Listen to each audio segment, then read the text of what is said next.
On July 18th of 2020, this defendant made a decision out of anger to spit, aim, and fire at the victim, who was unarmed, in what was only a verbal dispute. She became so angry and annoyed with an argument that took place inside of the Wawa gas station, right there in the doorway, that she decided to leave the store, return to her vehicle, arm herself with a firearm, and return to the argument, where she makes it a point to spit before she aims and fires at the victim. This defendant's unreasonable actions ended the life of unarmed 16-year-old Teneria McClendon as she stood there next to her mother, who was 7 months pregnant at the time, arms out, attempting to defuse the situation and the argument the entire time. Teneria McClendon, on July 18, 2020, was shot one time to her neck, throat area, a bullet that struck her spinal cord, immediately paralyzing her and sending her body into shock. A bullet from this defendant killing her, executing her, during a verbal argument that never turned physical. Now, this case is not a CSI case or a case with DNA evidence needed to prove the crime. This is a case about a defendant taking it too far during a verbal dispute. This is a case about one person, 16-year-old Teneria McClendon, armed only with her mouth, bickering, arguing back and forth. And this defendant, with a gun in her vehicle, decided to leave that argument, to retrieve that gun, return to the argument, and spit before she fired. This is about the defendant taking things too far and shooting in an argument that never got physical. Now let's go back to July 18th of 2020. This incident takes place at the Wawa gas station on the west side near 103rd and Wilson Boulevard. And it's a convenience business. There are gas pumps, there's food that you can order and request inside, and it's populated. People are coming and going, making orders, getting whatever they need that night. And Shaetavia Shaquan was one of those people. She was 7 months pregnant, and she was craving a milkshake. So she decided to go to the Wawa that was closest to her house to get one. And Miss Edie goes to the Wawa with her teenage daughters and their friends who were hanging out that day. These girls range in age from 15 to 17. And you'll learn that her oldest daughter, Miss Edie's oldest daughter, was Teneria.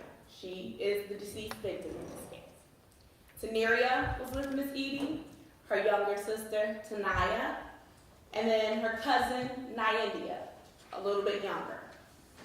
And also with them were two friends, Dariana and Anaya. Dariana and Anaya are sisters. And so this group, Miss Edie and the 5 teenage girls, they go to Wawa, ride with Miss Edie to get her milkshake. And they all follow her inside.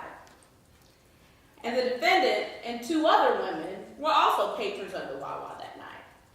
They went to the gas station for food, you'll learn errand attire. And these groups did not know each other, and they had never met before. And both of these groups were able to place their orders, pay at the register, get what they wanted from the store without any issues. At least that's what everyone thought until an argument occurs in the doorway of the Wawa.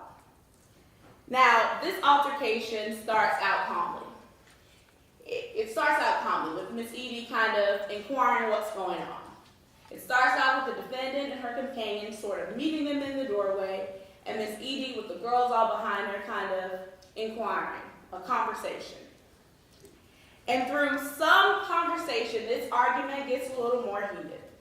and some perceived slight in the defendant's comments, Teneria decides that she will stand up for her mother, who's pregnant. She argues directly with the defendant. So Miss Edie, doing what any mother would do, gets involved. She immediately jumps into action, pushes her daughter away, holds her hand out, dropping her milkshake in the process. Miss Edie immediately jumps into action, attempting to defuse this argument between her teenage daughter and this defendant, a woman they've never met before, and the woman who was with her. And the next part, this altercation, it happens very quickly. During this argument in the doorway, voices raised, milkshake falling out of her hand, trying to make sure nothing happens. This is not that serious. The defendant leaves and feels or sees Teneria's actions, and Teneria spit near her in the doorway. And we're talking all inside of the Wawa. So feeling mad and disrespected, this defendant says something to the tune of, "Hold up, I got something for that."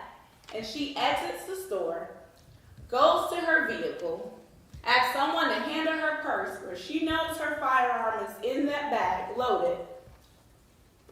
And while one person is armed with only their mouth, no weapons, no kicking, no punching, no one running, attacking, one person armed with only her mouth, after an altercation inside of the store, the defendant reaches in that bag, returns to arguing, and makes it a point to spit before she fires. No weapons, no one punching or touching her in any way. But she has her gun and she knows it.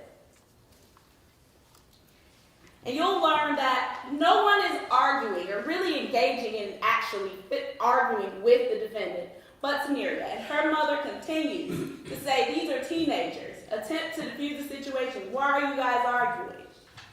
And defendant and her two friends at her side, the other girls standing around watching as the defendant escalates the situation by spitting and shooting, with Miss Edie standing right there as a barrier between the defendant and Teneria,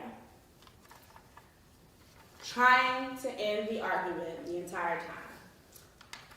The defendant, she did not want to argue anymore. She wanted to shoot. Teneria, who was unarmed, going back and forth with her, but not harming or threatening her to be able to use deadly force. You will get to define if her actions were second-degree murder or manslaughter. And you don't just have to take my word for it or the witnesses. You will hear from most of the civilians who were there that night.